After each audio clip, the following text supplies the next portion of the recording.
Therefore, the Lord himself will give you a sign. The virgin will conceive and will give birth to a son and will call him Immanuel. That's one of the most well-known Bible passages from the book of Isaiah. And though the Old Testament believers likely and rightly held this promise in high esteem, it was really Matthew that expanded it in its reach. Because in Matthew's telling of the angel coming to Joseph, explaining why Mary is pregnant, he connects Mary's virgin pregnancy to this prophecy because that was the fulfillment of this prophecy from Isaiah.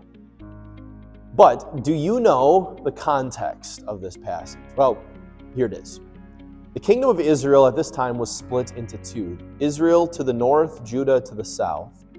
The king of Judah at this point in history was King Ahaz, and he was not a good king. He had amplified idol worship in Judah. He sacrificed to false gods. He even sacrificed his own son. His heart was far from God. At the same time, the kingdoms of Israel in the north and Aram, which would be modern-day Syria, were marching against Judah. They hadn't been successful yet in destroying Judah, but word had just gotten to Ahaz that Aram and Ephraim had entered into an alliance, and Ephraim was a northern neighbor to Judah. So that news of this alliance frightened Ahaz and the people of Judah too. So God sent his prophet Isaiah to Ahaz. And Isaiah passed on the message to Ahaz that the Lord would protect Judah. Aram and Israel would not be successful in this attack or in any future plans. And then after Isaiah delivered this assurance, Isaiah passes this message on from the Lord. He says, "Again, the Lord spoke to Ahaz, ask the Lord your God for a sign, whether in the deepest depths or the highest heights." What an opportunity, right? The Lord will give Ahaz any sign that he wants to prove that what Isaiah just passed along is true. But listen how Ahaz responds. "I will not ask. I will not put the Lord to the test." As if Ahaz cares about the Lord at all. In the face of a message from the Lord, where the Lord himself is offering to give him a sign, Ahaz produces this false piety. And you know that it's false because of how Isaiah responds to Ahaz. Then Isaiah said, "Hear now, you house of David. Is it not enough to try the patience of humans? Will you try the patience of my God also?"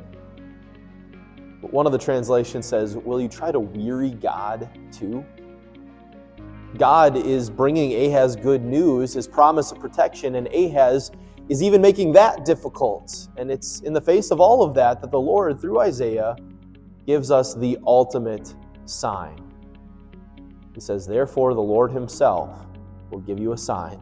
The virgin will conceive and give birth to a son, and will call him Immanuel." The word virgin here is the Hebrew word alma, which carries the meaning virgin or young woman of marriageable age. How will you know when this Immanuel, which means God with us, how will you know when he has come? Well, the sign has to be unmistakable, right? It can't just be that a young woman gets pregnant in the way that everybody of all time has gotten pregnant. That's far too common. That's not a distinguishable sign because that happens to thousands of people in Judah every day. No, this would be a distinguishable sign because the Immanuel would be born of a virgin, as Matthew and Luke describe in the New Testament. Isn't this just characteristic of God? That in the face of flat-out rejection and unbelief from Ahaz, God, in grace, gives yet another promise of the Savior. The Savior who would be Immanuel, God with us. The Savior who would come to suffer for our sin, for our rejection, for our unbelief, for our wearying of God. God sent Immanuel because he loved us so much. He loved us more than he hates our rejection and sin.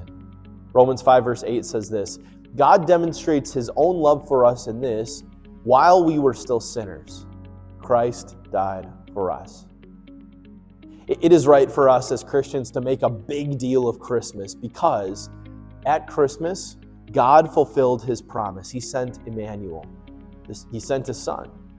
It's right for us to make a big deal of Christmas because God came to be like us so that he could save us in the greatest act of love that has ever and will ever happen. Let that be your heart's focus this Christmas.